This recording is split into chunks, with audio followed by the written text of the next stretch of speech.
Hello, I'm Claire Smith and welcome to my channel. So today I've got a perfume haul for you, but today is a perfume haul with a bit of a difference because these are not perfumes that I've purchased or chosen.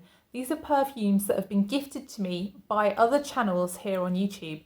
I'm not someone who gets PR, so don't be thinking these are PR. These are just from my friends here on YouTube, and that is something that I never ever thought that I would say. I never thought that I would make friends with other people on YouTube, but I really do feel like I am friends with quite a number of people now, and it's just really lovely. I never even dreamt of that, so I'm just really incredibly grateful.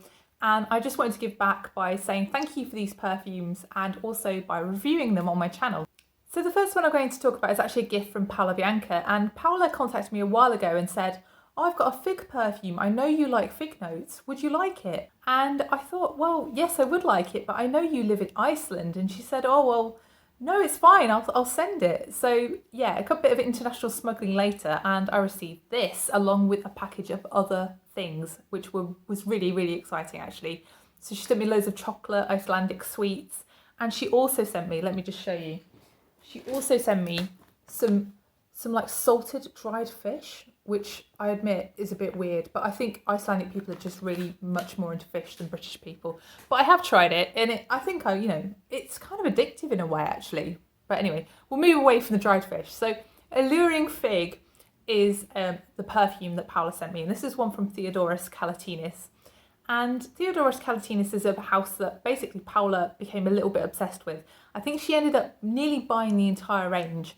And Theodoros Kalotinis actually noticed her talking about all of these perfumes and then gifted her a couple of perfumes as well.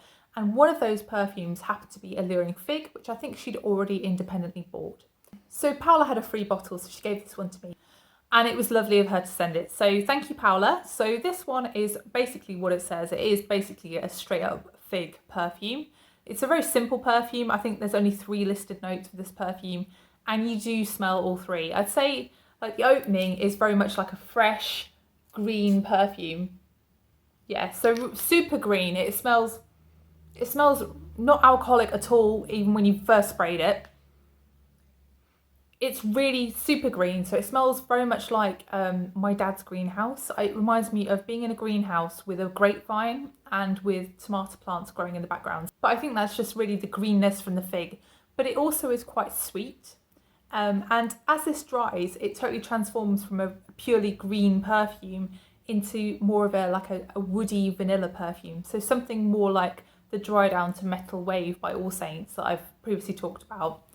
It's really refreshing and it's really long lasting actually. I really like this one. I think this is more of a spring summer perfume rather than an autumn winter perfume, but I think I will really enjoy rocking this one in the spring and summer.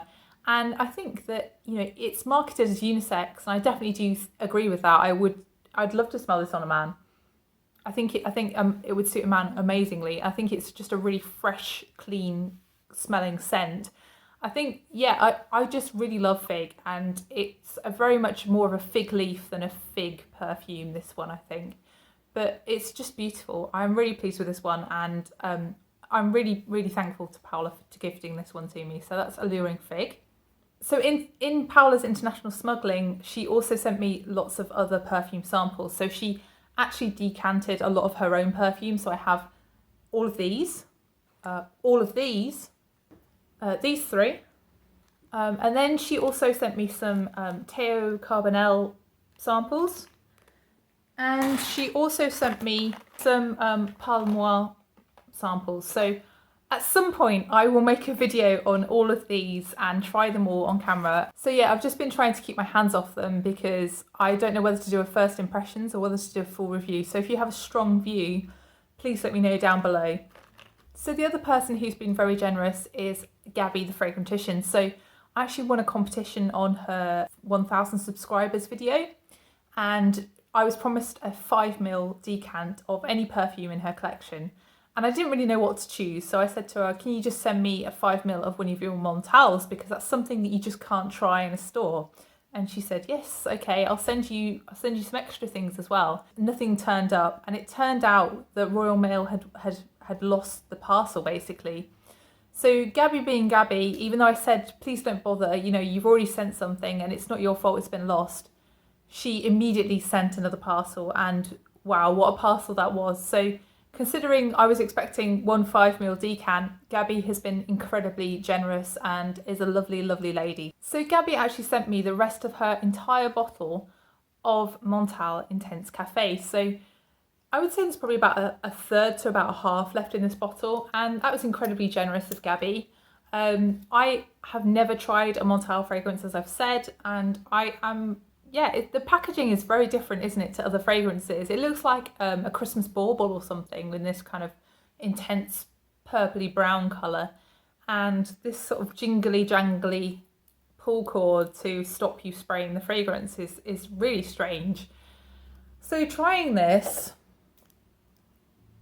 it's weird really, because I kind of get a very background feeling of coffee, but it is incredibly background. To me, this is more of a rose vanilla fragrance, and it sort of has an overlay of sort of a musk on top of it.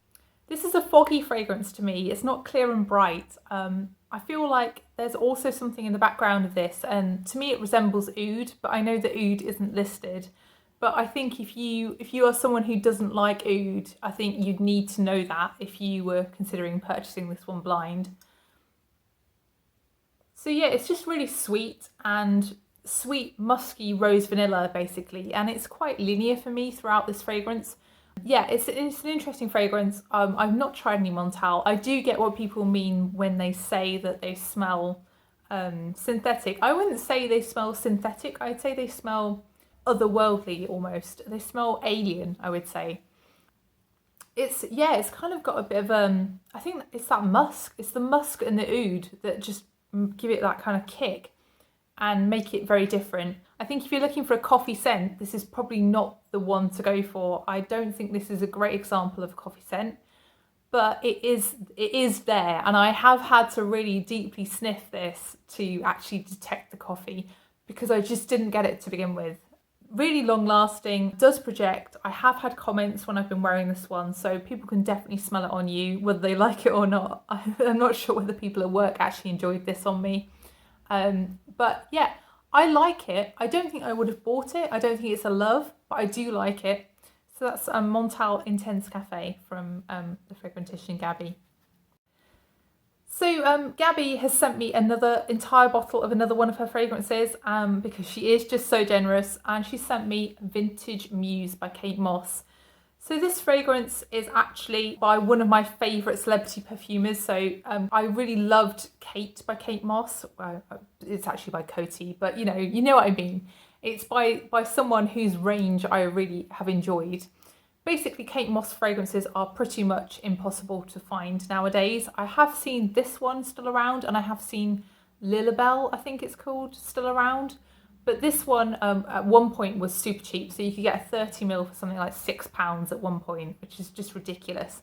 And I remember considering buying it, and I remember going on Fragrantica before I pulled the trigger and reading what people had written, and people were really ripping into this fragrance. They were saying that it smells like cat pee, that it smells really horrible, that it's just too musky, and I totally understand now where they're coming from. So when I first tried this fragrance, I thought this was a skanky, horrible mess. I felt like I didn't want to be anywhere near it. I felt like it was too old school. I felt like it's made me smell older than I am. Yeah, it was something that reminded me of 1980s talcum powder is how I describe it. But I think that I've learnt to appreciate this fragrance. And I think if you end up buying this fragrance, or if you ever come across this fragrance, don't judge it on the first, second, or even the third application.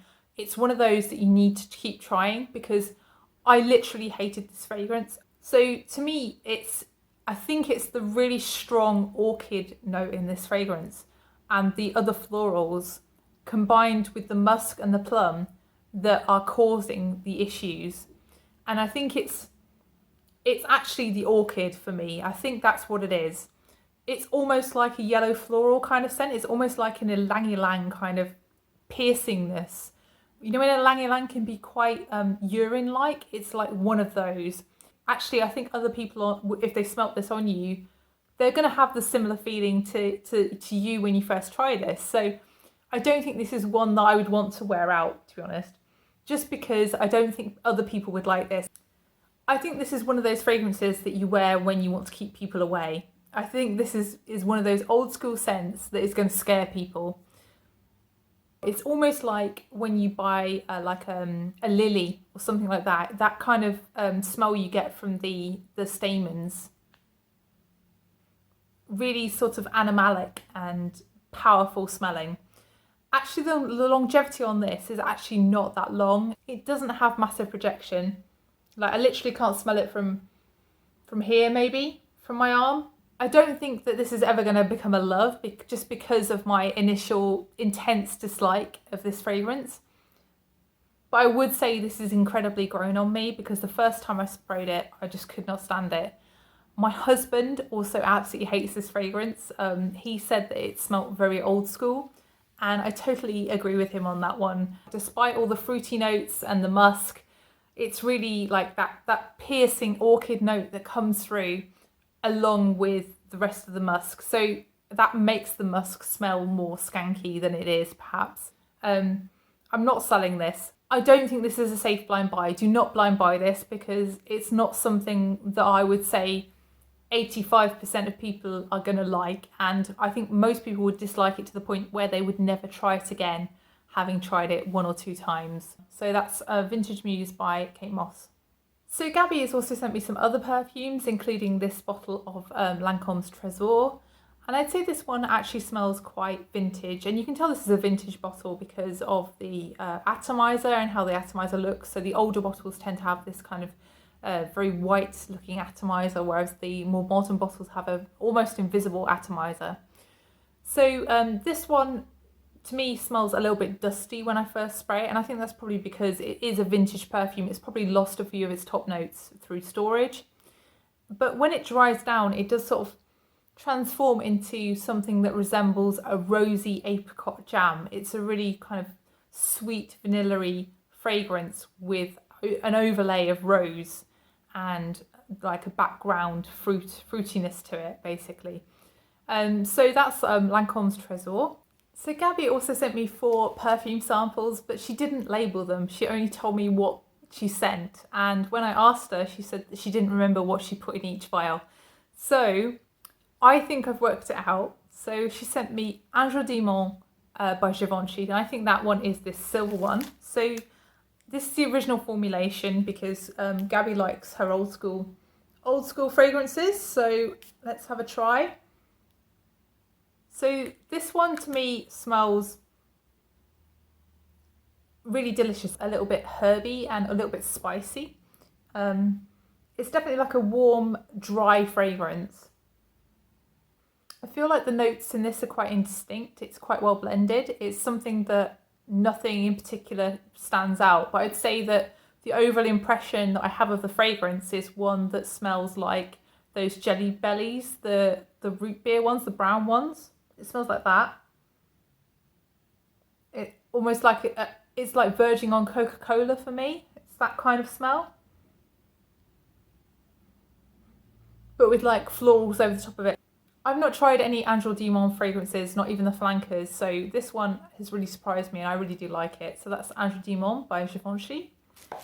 And then she also sent me one of her other favourites. So she sent me this one, which is, I think, is Catch Me by Cacharel. So Catch Me by Cacharel has been compared to Alien, I think, by many people, but I don't really get that. I do get that there's definitely jasmine in this, there's definitely white florals, but I think that the main thing that comes through to me is something that resembles marzipan. So it smells a little bit sweet, a little bit almondy, and just really kind of creamy. I really like this fragrance. If this fragrance was more readily available, because it has been discontinued a number of years now, I would consider buying it because it is really different.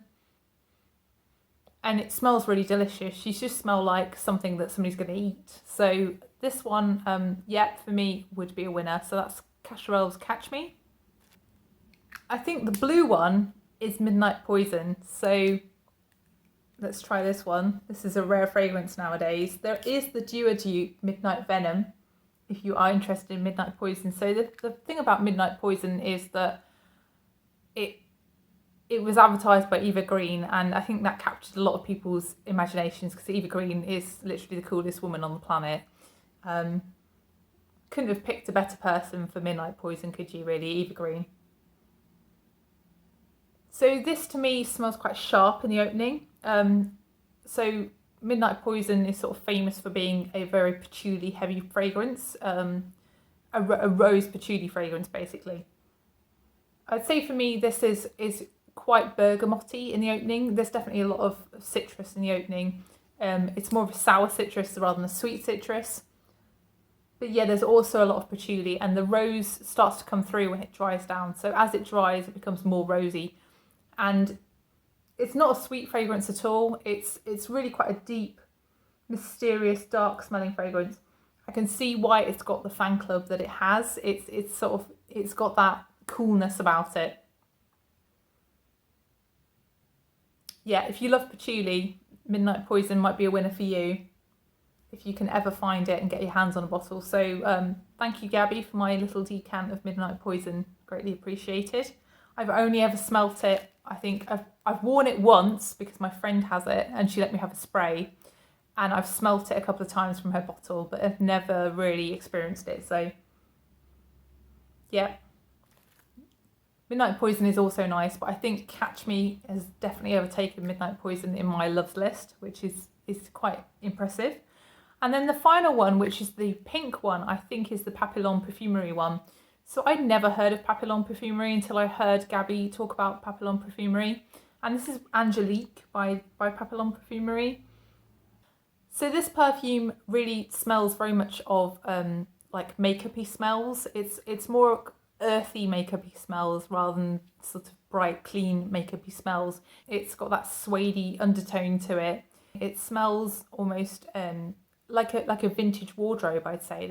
It's very memory evoking for me. It really brings me back to being in my grandmother's wardrobe, like feeling her fur coat and things like that. It's got that complete vintage feel to it. So yeah, this one I also like, but I don't think this is crowd pleasing in the slightest. It's very different to other perfumes I've smelt. So that's Papillon Perfumery Angélique.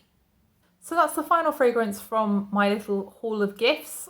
Thank you very much to the gift givers, the magical Santas that are Paola and Gabi. And please, if you enjoyed the video, please press the like button and please consider subscribing if you haven't done already. And I'll see you in the next one. Bye.